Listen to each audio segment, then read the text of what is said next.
బాలకాండ 14వ సర్గము. దశరథుడు అశ్వమేధ యాగమును చేయుట. యజ్ఞస్వమును విడిచిపెట్టిన పిమ్మట అది 1 సంవత్సర కాలమునకు తిరిగి వచ్చును. అనంతరము సరయూ నదికి ఉత్తర తీరమున రాజయజ్ఞమును ప్రారంభించెను. ఋష్యశృంగుని ప్రధాన ఋత్విజును చేసుకొని బ్రహ్మస్నానము ఆయనను ఆసీనను గావించి, ఆయన పర్యవేక్షణమున ద్విజోత్తములు ప్రజ్ఞాశాలి అయిన దశరథుని అశ్వమేధ యాగమునకు సంబంధించిన కార్యములు నిర్వర్తింపసాగిరి. వేదములు ఎందును వేదార్థముల ఎందును ఆరితేరిన ఋత్విజులు విద్యుక్తముగా యజ్ఞ విధులను ఆచరించుచుండిరి. వేదోక్త రీతిగా మీమాంసాస్త్రములను కల్పసూత్రములను అనుసరించి వారు యజ్ఞ కార్యములను నిర్వహించుచుండిరి. ఋత్విజులు ప్రవర్గ బ్రాహ్మణమున చెప్పబడిన ప్రవర్గ కర్మలను అట్లే ఉపసదము అను ఇష్టి కార్యములను వేద మీమాంస కల్ప సూత్రములను అనుసరించి ఆచరించిరి. ఇంకను ఉపదేశ శాస్త్రము కంటే అధికమైన అతిదేశ శాస్త్రము వలన లభ్యమైన సమస్త కర్మలను శాస్త్రోక్తముగా నిర్వహించిరి. ఆ ఋత్విజులెవ్వరును మిక్కిలి సంతోషముతో నిర్విఘ్నముగా బహిష్వమానాది సూక్తముతో ఆయా కర్మాధిష్టాన దేవతలను పూజించిరి. పిమ్మట వారు ప్రవర్గ్య ఇంకను ఉపదేశ శాస్త్రము కంటే అధికమైన అతిదేశ శాస్త్రము వలన లభ్యమైన సమస్త కర్మలను శాస్త్రోక్తముగా నిర్వహించిరి. ఆ ఋత్విజులెవ్వరూ మిక్కిలి సంతోషముతో విద్యుక్తముగా బహిష్వమానాది సూక్తములతో ఆయా కర్మాధిష్టాన దేవతలను పూజించిరి. పిమ్మట వారు ప్రవర్గ్య ఉపసద కార్యముల ముగింపు సమయమున ప్రాశ్వసన మాధ్యంది నసవన తృతీయ సవన కర్మలను అనుష్ఠించిరి. ఇంద్రునికి విద్యుక్తములైన హవిష్యులు సమర్పించబడినవి. సోమలతను కల్వమునందించి దానికి నలుదిక్కుల బ్రహ్మ అధ్వర్వుతో హోత ఉద్గాత అను 4 ఋత్విజులను చేరి మంత్రములను పఠించుచు సోమరసమును సిద్ధపరచరి. పిమ్మట యథాక్రమముగా మాధ్యందిన సవనము ఆచరింపబడెను. అట్లే మిక్కిలి ధర్మాత్ముడైన దశరథుని తృతీయ సవనమును కూడా బ్రాహ్మణోత్తములు శాస్త్రోక్తముగా ఆచరించిరి. ఆ యజ్ఞ కార్యములలో ఏ హోమము విడిచి పెట్టబడలేదు. ఒక్క హోమమునకు మారుగా మరొక హోమము చేయుట జరుగలేదు. హోమ ప్రక్రియలలో ఏమాత్రము దొసగులు దొర్లలేదు. హోమాధికము అంతము మంత్రపూర్వకముగా నిర్విఘ్నముగా ఆచరించబడినది. ఆ యజ్ఞము జరిగిన దినములలో అచ్చట ఆకలి దప్పులతో బాధపడిన వారు లేనేలేరు. అక్కడికి వచ్చిన ప్రతి బ్రాహ్మణుడును విద్వాంసుడే. ప్రతి బ్రాహ్మణునకును శిష్యులు గాని అనుచరులు గాని 100 మందికి తక్కువ కాకుండా ఉండిరి. ప్రతి దినము బ్రాహ్మణులు మొదలుకొని అన్ని వర్ణముల వారును తృప్తిగా భుజించుచుండిరి. ఇంకను తాపసులను సన్యాసులను అచట ఆతిథ్యమును స్వీకరించుచుండిరి. వృద్ధులు రోగగ్రస్తులను స్త్రీలను బాలబాలికలను అచ్చటికి వచ్చి భుజించుచుండిరి. అనుకున్నంతమంది అతిథులు రాలేదని భావించుచు దశరథుడు తృప్తి చెందకుండెను. అందరికిని భోజన పదార్థములను వడ్డింపుడు వివిధములుగా వస్త్రములను దానము చేయుడు అని మంత్రులు ఆజ్ఞలను ఇచ్చుచుండగా అచ్చటి వారు ఎల్లరకును అన్నవస్త్రములను వసంగుంచుచుండిరి. పాకశాస్త్ర ప్రకారము ప్రతిదినము సిద్ధపరచబడిన భక్ష్య భోజ్య లేహ్య శోష్యాదులతో కూడిన అన్నరాసులు పర్వత ప్రమాణములలో అచట కనపడుచుండెను. ఆ మహారాజు గారి యజ్ఞమును చూచుటకై వివిధ ప్రదేశముల నుండి స్త్రీలు పురుషులు విచ్చేసిరి. వారందరినీ షడ్రసోపేతములైన భోజనములు ఏర్పాటు చేసిరి. మధురమైన భోజనము పదార్థములు, అపూర్వమైన అతిథి మర్యాదలు మమ్ము ఎంతగానో సంతృప్తిపరిచినవి. మీకు శుభముగాక అని బ్రాహ్మణోత్తములు ప్రశంస వచనములు దశరథుడు వినెను. చక్కగా వస్త్రాభరణములు ధరించి పురుషులు బ్రాహ్మణులకు భక్షణ్యోపానాదులు వడ్డించిరి. ప్రకాశించుచున్న మణి కుండలములను దాల్చిన మరికొందరు అతిథి సేవలో వారికి సహాయపడుచుండిరి. వాక్తురులను ప్రజ్ఞాశీలులను అయిన బ్రాహ్మణులు హోమ కార్యముల మధ్య విరామ సమయములో ఒకరినొకరు జయింపవలనని ఉత్సాహముతో హేతుబద్ధములైన అనేక వైదిక చర్చలను గావించుచుండిరి.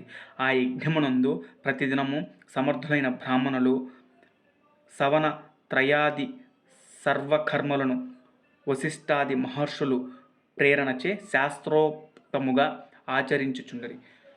ఆ దశరథ మహారాజు గారి యజ్ఞసభలో ఆసీనులై ఉన్న బ్రాహ్మణోత్తములందరూ శిక్ష వ్యాకరణాది షడంగములలో ఆరితేరిన వారి వ్రతనిష్ట పరులే, పెక్కు శాస్త్రములలో పారంగతులే, శాస్త్ర చర్చలలో సమర్థులే. ఆ యజ్ఞము నందు యూపస్తంభములను నిలబెట్టవలసిన సమయము రాగా 6 మారేడు యూపస్తంభములు, చంద్రస్తంభములు 6, అట్లే 6 మోదుగ స్తంభములు, పిదప విరిగి చెట్టు స్తంభమొకటి, దేవదారు వృక్ష స్తంభములు 2 నిలబెట్టబడినవి. ప్రతి 2 యూపస్తంభముల మధ్య బారడేసు దూరము ఉండెను. ఈ ఊపస్తంభములను యజ్ఞశాస్త్రములచే అనగా యజ్ఞములను నడిపింపగల అనుభవజ్ఞులచే యజ్ఞ శోభలను ఇనుపడింప చేయుటకై బంగారు తొడుగుతో అలంకరింపజేయబడినవి. నిల్పబడిన యూపస్తంభమును 21, ప్రతి యూపస్తంభమును 21 మూరల పొడవున అర్నతి అనగా మూర రూపొందించబడినది. ప్రతి స్తంభమును వేరువేరుగా వస్త్రములతో అలంకరించిరి. ఈ యూపస్తంభములన్నిటినీ హెచ్చుతగ్గులు లేకుండా చక్కగా దృఢముగా చిల్లులు మొదలగు లోపములు లేకుండా 8 అంచులతో నునుపుగా చూడముచ్చటగా శిల్పులు సిద్ధపరిచిరి.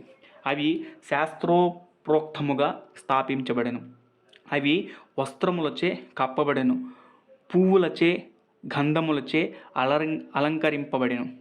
ఆకాశమున సప్తర్షుల వలె అవి దేదీవ్యమానములై విరాజిల్లుచుండెను. ఇటుకలు శాస్త్రోక్త ప్రమాణంలో సిద్ధపరచబడినవి. యజ్ఞవేదికలు నిర్మాణములు యందు దక్షులైన బ్రాహ్మణులచే అగ్నివేదికలు నిర్మింపబడినవి. దశరథ మహారాజు ఆచరించుచున్న యజ్ఞమునందు యజ్ఞ నిర్వహణ దక్షులైన బ్రాహ్మణులు శాస్త్రోక్తముగా అగ్నివేదికను నిర్మించిరి. ఇది 2 రెక్కలను తోకను వాచి తూర్పు ముఖముగా కిందకి చూచుచున్న గరుత్మంతుని ఆకృతిలో నుండెను. బంగారు ఇటుకలతో నిర్మింపబడిట వలన అది గరుడుని సువర్ణమయన రెక్కల వలె శోభిల్లుచుండెను. సాధారణముగా ఈ హోమ వేదిక 6 వరుసలు కలిగి ఉండెను. కానీ అశ్వమేధ యాగములో ఇది 3 రెట్లు అనగా 18 వరుసలు కలిగి ఉండెను. కనుక ఈ గరుడాకృతి గల అగ్నివేదిక 18 వరుసలతో ఒప్పుచుండెను. అచట శాస్త్ర ప్రకారము పశువులు, పాములు, పక్షులు ఆయా దేవతలను ఉద్దేశించి యూపస్తంభములకు కట్టి వేయబడినవి. పాములు, పక్షులు పంజరములో ఉంచబడినవి.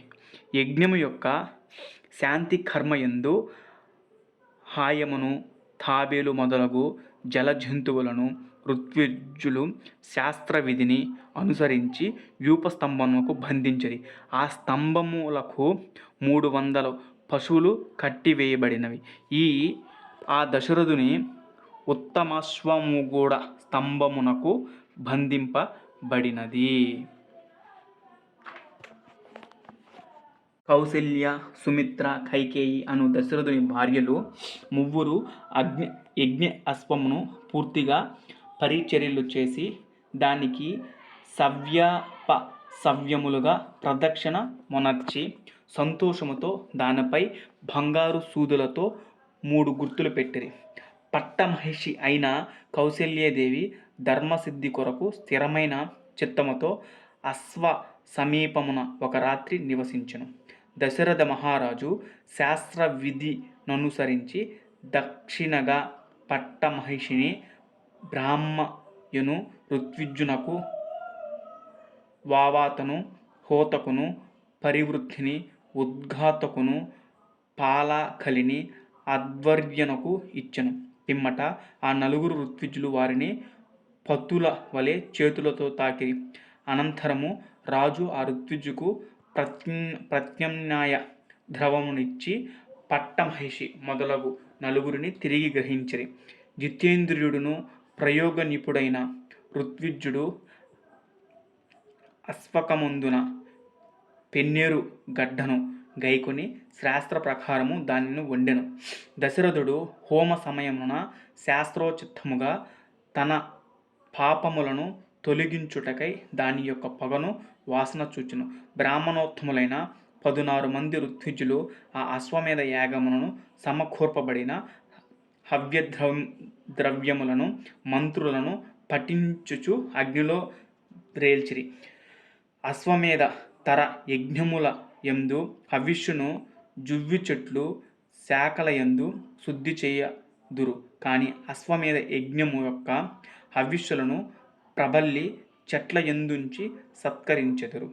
వేద భాగములై బ్రాహ్మణులోని కల్పసూత్రములు ననుసరించి అశ్వమేధ యజ్ఞము 3 దినములలో నిర్వర్తించవలసి యున్నది. మొదటి దినము చేయబడిన కార్యక్రమము చతుష్టోమము అనుబడుటను, రెండవ దినము చేయబడిన యజ్ఞ కార్యమును ఉక్త్యము అనియు, మూడవ దినము ఆచరించిన హోమ కలాపమును అతిరాత్రము అనియు పేర్కొనిరి. ఇంకను ఈ అశ్వమేధమును శాస్త్రోక్తములైన పెక్కు ఇతర క్రతువులను కూడా దశరథుడు జరిపించెను. శాస్త్రోక్తముగా దశరథుడు జ్యోతిష్టమము, ఆయురారోగ్యము, అతిరాత్రములు 2, అభిజిత్, విశ్వజిత్, ఆప్తోర్యమము అను 6 విధములుగా క్రతువులను ఆచరించెను. దశరథ మహారాజు తన వంశాభివృద్ధికై హోత అను ఋత్విజునకు తూర్పు దిశనున్న భూమిని, అధర్వ్యు అను ఋత్విజునకు పడమర నున్న భూమిని, బ్రహ్మ స్థానమున ఋత్విజునకు దక్షిణమునున్న భూమిని, ఉద్గాత అను ఋత్విజునకు ఉత్తర దిశయందునున్న భూమిని దక్షిణలుగా ఇచ్చెను. అశ్వమేధ యజ్ఞమును సంబంధించిన ఈ విధులు పూర్వము స్వయంభువు అయిన బ్రాహ్మణే తెలిపి ఉండెను. దశరథ మహారాజు క్రతువు ముగిసిన పిమ్మట శాస్త్ర ప్రకారము క్రతు ఫలాభివృద్ధికై ఈ విధముగా ఋత్విజులకు భూదానములను వసంబెను. అంతటా ఋత్విజులు అందరూ యజ్ఞము ద్వారా పవిత్రుడైన ఆ రాజుగారితో, ఈ సమస్త భూమండలమును పరిరక్షించుటకే నీవు సమర్థుడువు. మాకు భూమితో పనిలేదు. దానిని పండించుటలో గాని రక్షించుటలో గాని మేము ఆసక్తులము. నిత్యము నిరంతరము మేము వేద శాస్త్రములను అధ్యయనము చేయుటయందే నిరతలము. ఓ రాజా, ఈ దానములకు మారుగా కొంత ధనము మీరే ఇప్పింపుడు. ఓ రాజా, శ్రేష్టములైన మనులను గాని, బంగారమును గాని, గోవులు గాని, లేక సిద్ధముగా ఉన్న ఏ వస్తువులైనను మాకు దయచేయుము.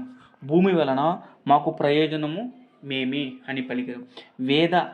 వేత్తలైన బ్రాహ్మణులు ఇట్లా పలకగా మహారాజు వారికి 10 లక్షల గోవులను, 10 కోట్ల బంగారు నాణ్యములను మరియు దక్షిణలకు ప్రత్యామ్నాయముగా 40 కోట్ల వెండి నాణ్యములు వసంగెను. ఆ ఋత్విజులందరూ కూడి తమకు దక్షిణతులుగా లభించిన సంపదతులను దీశాలురైన వశిష్ఠునకు ఋష్యశృంగ మహర్షికిని సమర్పించిరి. ఆ ఇరువురును ఆ దక్షిణాలను ఋత్విజులకు ఏదో చిత్తముగా పంచి ఇచ్చిరి. అప్పుడా బ్రాహ్మణోత్తములందరూ ప్రసన్న చిత్తులై మేమంతయు సంతుష్టలము అయితిమి అని వచించిరి. అనంతరము దశరథుడు యాగమును చూచుటకై వచ్చిన బ్రాహ్మణులకు మేలైన కోటి బంగారు నాణ్యాలను శ్రద్ధాధారములతో సమర్పించెను. ఇట్లు కోశాగారము గల ద్రవ్యము నంతయు పూర్తిగా దానము చేసిన పిమ్మట నిర్ధనుడైన ఒక బ్రాహ్మణుడు అట్టటికే ఆర్దియై విచ్చేయగా దశరథుడు ఆయన తన ముంజేతి కంకణమును దానము చేచెను. సమృద్ధిగా దక్షిణలు లభింపగా బ్రాహ్మణులు మిక్కిలి సంతృప్తి చెందిరి. బ్రాహ్మణుల ఎడ భక్తి తత్పరుడైన ఆ రాజు ఆనంద బాష్పములను దాల్చురు వారికి నమస్కరించెను. భూమిపై సాగిలపడి నమస్కరించుచున్న ఉదారుడైన ఆ మహారాజును బ్రాహ్మణోత్తములు సంప్రదాయబద్ధముగా వేద మంత్రములతో ఆశీర్వదించిరి. పుత్ర ప్రాప్తికి ప్రతిబంధకములైన పాపములన్నీ తొలగించు నదియు పుత్ర లాభము ద్వారా స్వర్గమును ప్రాప్తించజేయబడినదియు సామాన్యులైన రాజులు చేయుటకు అసాధ్యమైనదియు అయిన ఉత్తమోత్తమైన అశ్వమేధ యజ్ఞమును ఆచరించిన దశరథుడు మిక్కిలి సంతుష్టుడాయెను. పుత్రప్రాప్తికై సుమంత్రుడు తెలిపిన క్రతువును మనస్సు నందుంచుకొని దశరథ మహారాజు ఋష్యశృంగునితో, ఓ తపోధన, వంశాబ్ది వృద్ధిని గూర్చి పుత్రులు పొందుటకై చేయవలసిన క్రతువును నిర్వహించుటకు మీరే సమర్థులు అని అభ్యర్థించెను. అందరూ ఋష్యశృంగుడు సమ్మతించి, రాజా, నీకు వంశోద్ధారకులైన పుత్రులు 4 కలుగుదురు అని వసించెను. ఋష్యశృంగుడు పలికిన మధుర వచనములు వినిన మహారాజు ప్రశాంత చిత్తుడై పరమానందముతో ఆయనకి ప్రణమిల్లెను. పుత్రప్రాప్తికై క్రతు నిర్వహణమును ఆ తపస్విని మరల అభ్యర్థించెను. ఇత్యర్షే వాల్మీకి మహర్షి విరచితమైన ఆద్యకావ్యమైన శ్రీమద్రామాయణము నందలి బాలకాండమునందు 14వ సర్గయు సమాప్తము. ధ్యాయేదజానుబాహుం వృషధరధనుషం బద్ధ పద్మాసనస్థం పీతం వసోవసానం నవకమలదళస్ఫుర్ది నేత్రం ప్రసన్నం వామాం కారుడ సీతాముఖ కమలమిల్లోచనం నీరదాభం నానాలంకారదీప్తం దతమురు జటామండలం రామచంద్రం. రామాయ భద్రాయ రామచంద్రాయ వేదసే రఘునాథాయ నాథాయ సీతాయ పతయే నమః. శ్రీరామ రామ రామేతి రమే రామే మనోరమే సహస్రనామ తత్తుల్యం రామనామ వరాననే. శ్రీరామ రామ రామేతి రమే రామే మనోరమే సహస్రనామ తత్తుల్యం రామనామ వరాననే. శ్రీరామ రామ రామేతి రమే రామే మనోరమే సహస్రనామ తత్తుల్యం రామనామ వరాననే. రామాయ భద్రాయ రామచంద్రాయ వేదసే రఘునాథాయ నాథాయ సీతాయ పతయే నమః. జై శ్రీరామ్.